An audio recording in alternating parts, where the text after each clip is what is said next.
안녕하세요. 하우투트레이드 BK입니다. 비트코인이 지금 조정을 주고 있고 많은 사람들이 지금 좀 이런 횡보장에 일희일비하고 있는 것 같습니다. 여러분들도 코인이 2억, 3억, 4억 이렇게 올라갈 거를 기대하고 이런 영상 보고 있는 거 다 알고 있습니다. 그런데 진짜 불장 폭등하는 시기가 늦어지면 늦어질수록 여러분들의 불안감이 더 커질 거라고 저도 생각하고 있어요. 원래 인간이 그렇거든요. 되게 급하고 즉각적이고 당장에 빨리 무언가가 내가 원하는 결과대로 일어나기를 바라고 있거든요. 그리고 코인이 만약에 미친 듯이 상승을 하게 되면은 내 평단 나 여기서 여기까지 먹고 팔았는데 이거 좀만 버틸 걸 이런 식으로 걸무새가 됩니다. 여러분 이거 과거에도 이런 경험 있었지 않으세요? 비트 2천만 원 때부터 진작 알아볼 걸 이때 샀으면 벌써 얼마야? 이때는 근데 아무도 관심이 없었죠. 어쨌든 지나간 과거는 과거인 거고 지금부터라도 후회를 하지 않으려면 영상 꼭 끝까지 보시길 바랍니다. 난관은 있겠지만 저는 어차피 코인은 올라갈 거라고 생각합니다. 도대체 제가 어떤 근거로 어떤 이유에서 이런 자신 있는 믿음을 가지고 말하는지 비트코인이 올라갈 수밖에 없는 이유 10가지를 한번 말해보도록 하겠습니다. 제발 뉴스 같은 찌라시에 희비가 교차하지 마시고 잔잔한 이런 무빙, 이런 횡보 무빙에서 본인의 시드가 갈리고 있지 마시고 본인의 투자에 근거를 계속 쌓아나가시길 바라겠습니다. 그래야만 조금 올라도 팔지 않고 버틸 수 있고 그래야만 10%, 20%가 아닌 100%, 200%를 먹을 수 있는 힘을 기를 수 있을 겁니다.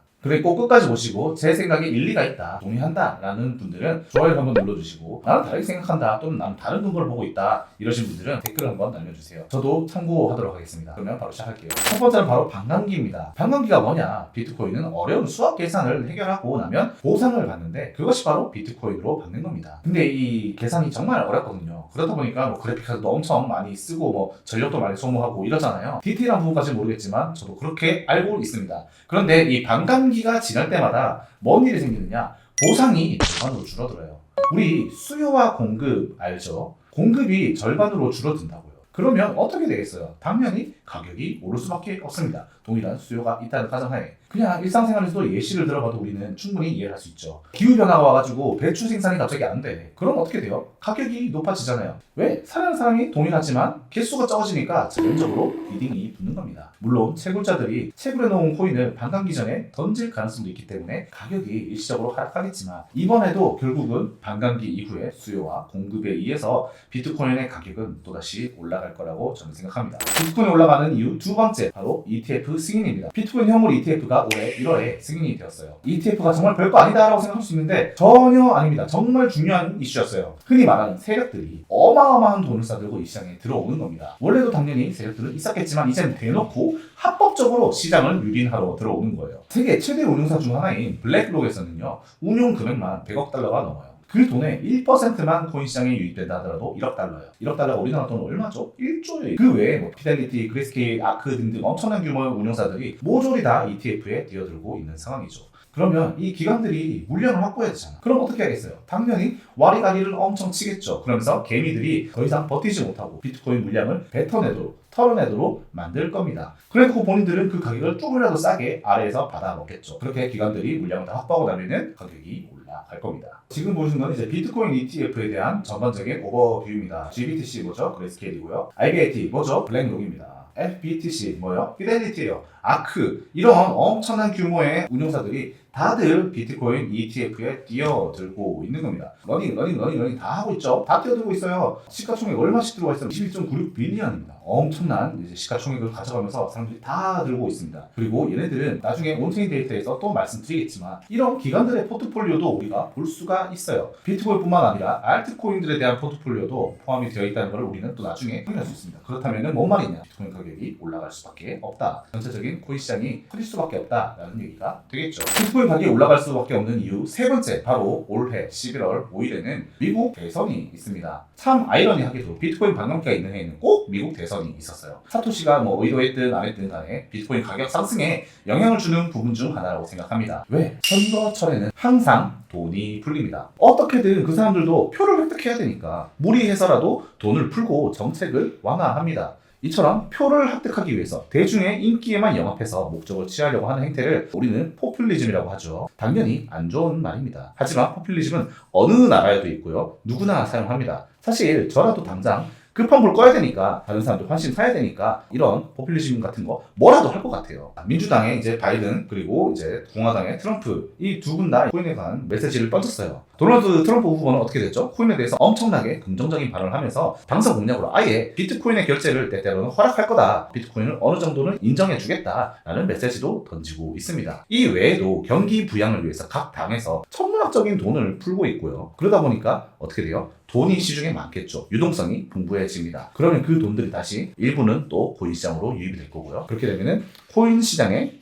유동성도 커지고 그러면은 가격도 상승할 여지가 충분하다고 생각합니다. 네 번째, 바로 추세입니다. 차트 분석은 코인 투자를 하시는 분들이라면 어느 정도는 할 수 있어야 되는 기본 소양이라고 생각해요. 지금 비트코인 차트를 한번 보세요. 우리 이거 비트코인 차트에 대한 기술적 분석 엄청나게 디테일하게 볼 필요 없어요. 그냥 봅시다. 그냥. 어때요? 올랐다가 또 내려가가지고 또 비빌대다가 또 올랐다가 또 내렸다가 비빌대다가 엄청 올랐다가 또 내려갔다가 엄청 올랐다가 또 폭삭 내려갔다가 또 비빌대다가 엄청 또 올라가고 있는 상황이죠. 올랐다 내렸다 올랐다 내렸다 올랐다 내렸다를 반복하고는 있지만 오를 때 어떻게 돼요? 계속 많이 올라왔습니다. 지금까지 계속 이렇게 오르락내리락을 반복하면서 결국은 많이 올라갔었어요. 그리고 지금 현상은 어때요? 비트코인 올라가고 있죠. 지금 와리가리 치고 있다고 하지만 계속 올라가고 있는 차트잖아요. 제 3차 반감기 이후에 저점 대비 몇 %가 올랐죠. 3차 반감기가 2020년도에 있었고요. 이때 이후로 비트코인은 최고점까지 약 670% 가까이 올랐습니다. 이제 반감기가 시작되는 이 마당에 이번에도 670%까지는 아닌다 하더라도 막말로 여기서 50%만 올라도 적어도 10만 불까지는 우리가 예측을 한번 해볼 수 있지 않을까라는 게 제 생각입니다. 이 말은 결국 오르겠다 이 말이겠죠. 지금까지는 반감기 지나고 이렇게 많이 올랐는데 지금은 이제 반감기입니다. 그래서 이후에 어떻게 올라갈지는 얼추 예상을 해볼 수 있다는 거죠. 그래도 정말 저는 최소로 잡은 거고요. 저는 더 많이 올라갈 것 같다라는 생각을 하고 있습니다. 비트코인이 올라갈 수밖에 없는 이유 다섯 번째, 이거는 차트 분석 조금 전에 네 번째에서 연결되는 부분인데 결국은 인간에게 있어서 가장 큰 동기는 바로 욕심이라는 겁니다. 차트를 한번 보면서 우리의 심리를 한번 생각을 한번 해보자고요. 가격이 이렇게 많이 오르고 있습니다. 비트코인 1억을 넘었다 이런 뉴스가 기사가 막 나고 있어요. 엄청난 크기의 양봉들이 계속 나왔었죠. 이런 말이 나오면 가장 먼저 반응하는 게 누굴까요? 바로 저희 같은 개미들입니다. 개미들은요 이상하게도 오르면 사고 싶어요. 이때는 비트코인 가격이 얼마가 됐다 이때는 전혀 관심이 없어요. 그런데 이렇게 되면은 제 유튜브도 지금 떡상하고 있고 댓글도 달리고 있고 비트코인 지금 사가지고 몇 년 정보하면 될까요? 이런 식의 이제 와서 장기 투자에 대한 관점을 가지고 있는 사람들도 많이 생겨나고 있죠. 정말로 지금 4년간 지웠었던 업비트를 깔고 K뱅크 계좌 개설을 엄청나게 해낸다고 해요. 저점에 내가 숨은 보석을 찾는 것에 대해서는 되게 힘들지만 오르는 열차에 나만 탑승하지 못하는 그 불안감을 개미들은 절대 이기지 못합니다. 이거를 포모라고 하죠. Fear of Missing Out이라고 하는데 결국 이 포모로 인해서 수많은 개미들의 돈이 또 유입이 됩니다. 그러면 일시적으로라도 비트코인의 가격은 상승할 겁니다. 그 개미들은 결국 이렇게 쭉 올라가면 더 많은 개미들이 탈 거고요. 그러다가 한 번에 내려꽂을 때 엄청난 하락 때 다 돈을 잃고 나서야 돈을 다 꼬라박고 나서야 시장을 떠나겠죠. 이때가 되면 이제 유동성이 떨어지는 그런 날이 또 오긴 할 겁니다. 하지만 그전에는 오른다에 저는 무게를 두고 있는 거죠. 비트코인이 오를 수밖에 없는 이유 여섯 번째, 바로 온체인 데이터입니다. 주식시장과 달리 코인에는 펀더멘털이라는 게 없어요. 하지만 코인 시장에도 참고를 할 수 있을 만한 지표들은 분명히 있습니다. 모두에게 공개가 되어 있고요. 주관이 개입되지 않는 객관적인 데이터가 바로 온체인 데이터입니다. 이 온체인 데이터라는 것은 이제 블록체인 위에서 주고받는 모든 거래 기록들에 대한 데이터라서 거래된 코인의 종류나 개수, 지갑 주소, 채굴자에게 지급되는 채굴 수수료 등등 모든 것들을 다 볼 수 있어요. 특히 돈이 정말 많은, 흔히 말해서 고래라고 하죠. 고래들의 코인 지갑의 이동 또는 테더 달러 등의 유입을 통해서 비트코인의 가격이 향후 어떻게 될 것인지를 어느 정도는 예측을 해볼 수 있거든요. 특히 이런 온체인 데이터를 우리는 일일이 다 검색을 할 수는 없어요. 돈도 되게 많이 들고요. 구독하려면 한 달에 몇백 달러 이렇게 들거든요. 하지만 엄청나게 큰 이슈들은요. 이렇게 코인리스라는 곳에서 속보라고 해서 뉴스가 뜹니다.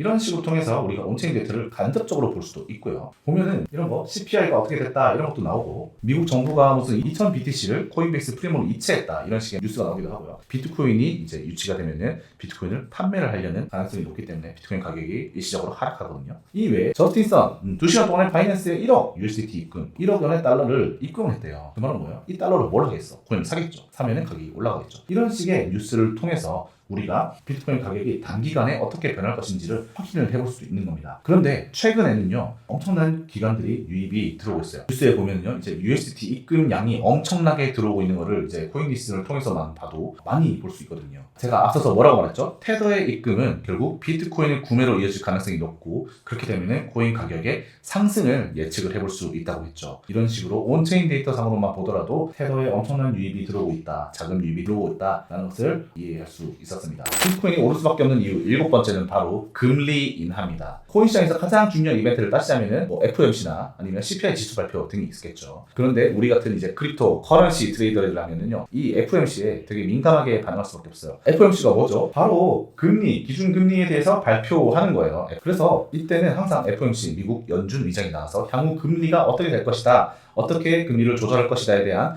발표를 하게 됩니다. 자, 이 아저씨 한 번씩 본 적은 있죠? 이렇게 FOMC에서 금리를 좀 동결하거나 아니면 내릴 것이다 라는 식의 발표를 했단 말이죠. 시장의 유동성이 너무 풀리게 되면요, 금리를 올리겠죠. 그리고 반대로 시장의 유동성, 돈이 너무 얼어붙어 있다, 소비 심리가 너무 약하다 있다 이러면은 또 유동성을 확보하기 위해서 금리를 내리게 됩니다. 그런데 요즘은 이제 금리를 또다시 내리겠다라는 이렇게 말도 했었다라는 거죠. 그렇다면 이제는 우리한테는 호재겠죠. 시장에 돈이 풀린다는 소리고, 즉각적으로 풀리지 않더라도 이미 이런 기대감에 의해서 일제히 증권들이 모두 다 상승을 했다는 거죠. 비트코인 역시 이런 호재에 힘입어서 저는 상승할 거다라고 보고 있습니다. 비트코인이 오를 수밖에 없는 이유 8번째는 바로 화폐 가치의 하락입니다. 부동산이나 주식, 금, 아니면 암호화폐 등등 얘네들을 뭐라고 부르죠? 대체 자산이에요. 화폐가 있으면 우리가 알고 있는 현물들, 예를 들어서 부동산, 주식, 금 등등, 또는 플러스해서 암호화폐까지 모두 다 화폐를 대신하는 대체 자산이죠. 그런데 경제를 조금이라도 아시는 분들이라면요, 이 화폐 가치가 하락하고 있다는 것을 알고 있을 겁니다. 왜? 국가에서 화폐를 찍어내니까요. 2008년 경제위기 때 미국은 엄청난 양의 달러를 찍어내서 시장에 유동성을 공급을 했습니다. 이렇게 해서 그 경제위기를 극복을 했죠. 근데 이게 먹히네? 이걸 알고 난 이후부터는 계속해서 지금 돈을 찍어내고 있는 상황이에요. 부자 아빠, 가난한 아빠의 저자죠. 로버트 기요사키는요, 미국은 사실상 파산했다라는 말까지 했습니다. 왜냐? 미국이 돈을 너무 많이 찍어내고 있거든. 미국 연방정부의 부채가 90일마다 약 1조 달러씩 증가하고 있다라고 말하고 있어요. 진짜로 그렇게 되고 있습니다. 미국의 부채가 지금 상상을 초월하거든요. 결국은 1조 원이 아니에요. 1조 달러예요. 이렇게 시장에서 지금 엄청나게 돈을 찍어내고 있다는 소리예요. 현재 당연히 기축통화는 달러죠. 근데 그 달러가 시장에 무지막지하게 지금 풀리고 있다는 소리죠. 그렇게 됨으로써 이제 반대급부로 실물 자산들 가치가 올라가고 있는 상황입니다. 그렇기 때문에 물가 상승률이 올라가고요, 주식이나 부동산 가격이 올라가는 겁니다. 그렇기 때문에 비트코인 역시 대체 자산으로서 가격이 점진적으로 우상향하고 있는 형태라고 저는 생각하고 있습니다. 비트코인이 올라갈 수밖에 없는 이유 9번째는 바로 중국인들의 고민이에요. 이거는 자극적으로 중국인이라고 말했지만 결국 큰 부자들의 고민이라고 생각하시면 될 것 같습니다. 우리 8번째 이유가 뭐였죠? 바로 자산, 그러니까 화폐 가치의 하락이라고 말했죠. 그런데 여기서 한술 더 떠가지고, 그럼 현금을 많이 가지고 있는 부자들은 어떻게 하고 싶을까요? 돈을 가지고 있으면 내 자산이 줄어들잖아. 근데 그걸 용납할 수 있는 사람이 있을까요? 부자들은요, 돈도 많고요, 이 돈으로 할 수 있는 것도 되게 많아요. 그리고 그 부를 쌓을 때까지 얼마나 많은 경험을 했겠어요. 그렇기 때문에 이 부가 줄어드는 것을, 그리고 현금을 가만히 들고 있는 것은 바보란 짓을 다들 의식적으로든 무의식적으로든 다 알고 있을 거란 말이죠. 그러면 내가 가지고 있는 이 돈으로 물가 상승분을 따라잡을 수 있을 만한 대체 자산을 구입을 함으로써 본인의 포트폴리오를 구성을 하려고 할 겁니다. 여기서 잠깐, 대체 자산으로서 이 부자들, 부동산, 금 이미 다 가지고 있어요. 그렇기 때문에 이제 플러스 알파에 더 나아간 생각을 할 수 있다는 거죠. 내가 이것들 다 가지고 있는데 만약에 나라가 망하면 어떡하죠? 나라가 내 돈을 뺏어가면 어떡하죠? 이런 생각도 할 수 있잖아요. 우리는 상상할 수 없겠지만 이 일이 실제로 일어나는 곳이 바로 중국이라는 거예요. 중국은 공산국가죠. 한때 마윈의 알리바바는요, 엄청나게 잘 나간 회사였습니다. 그런데 마윈이 뭐라고 말했죠? 중국에 되게 비판적인 발언을 한 이후로 중국 정부에서 엄청난 제재를 했었고요. 그 결과 알리바바는요, 성장이 꽤나 많이 멈췄습니다. 보시면요, 2021년도 중국 부호 순위가 마윈이 7위예요. 7위. 그리고 더 문제는요, 7위인 게 문제가 아니고요, 이 10명의 부자들 중에서 마윈 혼자만이 자산이 감소하고 있어요. 이런 마윈의 사례를 봤기 때문에 중국 부자들은요, 언제라도 내 재산을 국가에 뺏길지도 모른다라는 불안감을 가지고 있어요. 그래서 얘네들이 어떻게 하죠? 한국에 와가지고 부동산을 매수해요. 엄청나게 매수를 하는 거예요. 그래서 얘네들이 한국 와서 부동산을 사고요, 금을 사고요, 또 비트코인도 산다는 거죠. 비트코인은 사실 어디 가나 이동하기 되게 편해요. 매수 매도도 비교적 쉽죠. 그래서 코인을 할 때 중국의 눈치를 봐야 되는 이유도 바로 여기에 있다고 생각합니다. 그렇기 때문에 이 비트코인 가격 상승에 이 중국 부자 형님들의 영향을 저는 조금이라도 받을 거라고 생각합니다. 비트코인이 오를 수밖에 없는 이유 마지막은요, 바로 비트코인을 사용할 수 있는 곳들이 점차 생기고 있다는 겁니다. 참 믿기지 않겠지만요, 비트코인이 실생활에 조금씩 할인이 되고 있어요. 여러분 못 봤다고요? 저도 못 봤어요. 그런데 뉴스에는 계속 뜨더라고요. 미국 최대 암호화폐 거래소인 코인베이스에서는요, 2021년도에 암호화폐를 사용 가능한 비자 카드를 출시했습니다. 여기 보시면 코인베이스 비자 카드 쓰면 암호화폐로도 페이를 준다. 그렇기 때문에 미국 사람들은요, 저희랑 다르게 카드로 긁으면요, 카드 값이 현찰로 나가는 게 아니라 비트코인으로 나가고 있고요. 그 다음에 페이백을 현찰로 받는 게 아니라 코인으로 받고 있는 되게 신기한 선진문물 시스템을 경험하고 있는 거죠. 이뿐만이 아니라 페이팔은요, 대표적인 비트코인 우호 기업 중 하나입니다. 페이팔에서는요, 비트코인으로 결제를 할 수 있을 뿐만 아니고요, 신용카드로 비트코인을 구매도 할 수 있어요. 나아가서 아예 페이팔에서는요, 스테이블 코인도 출시했더라고요. 이렇게 우직한 기업들이 하나 둘씩 암호화폐 관련 서비스를 출시하고 결제 시스템을 도입하고 있습니다. 10년만 더 지나면 진짜 우리는 비트코인으로 모든 걸 사고 팔고 있을지도 모르는 일이에요. 지금까지 비트코인의 가격이 오를 수밖에 없는 이유를 10가지 정도 근거를 들어서 말씀드렸습니다. 어디까지나 제 개인적인 의견이지만 어떠세요? 충분히 납득 가능한 또는 실현 가능한 주장이지 않나요? 10개가 다 맞아 떨어지지 않을 수 있어도 이 중 과반수 이상은 이미 비트코인 상승에 영향을 갈 거라고 저는 확신합니다. 게다가 차트적으로도 특히 시기적으로도 저는 분명히 비트코인이 상승장에 있다고 생각하고 있고, 그렇기 때문에 저는 여전히 특히 현물은 바이 앤 홀드 하고 있는 상태입니다. 사실 이런 믿음이 없다면 내일 가격이 오를지 내릴지 계속 걱정을 하면서 하루하루 스트레스 받아가면서 살 수밖에 없어요. 하지만 이렇게 내가 납득 가능한 근거를 계속 서칭을 하고 그 근거를 바탕으로 충분히 기다리게 되면은 머지않아 좋은 결과가 나타날 거라고도 생각하고 있습니다. 그러니 여러분들도 여러 근거들을 통해서 본인만의 기준을 가지고 투자에 임하시길 바라겠습니다. 그러면 여러분 모두 성투하시길 바라겠고요. 이번 영상은 여기까지입니다.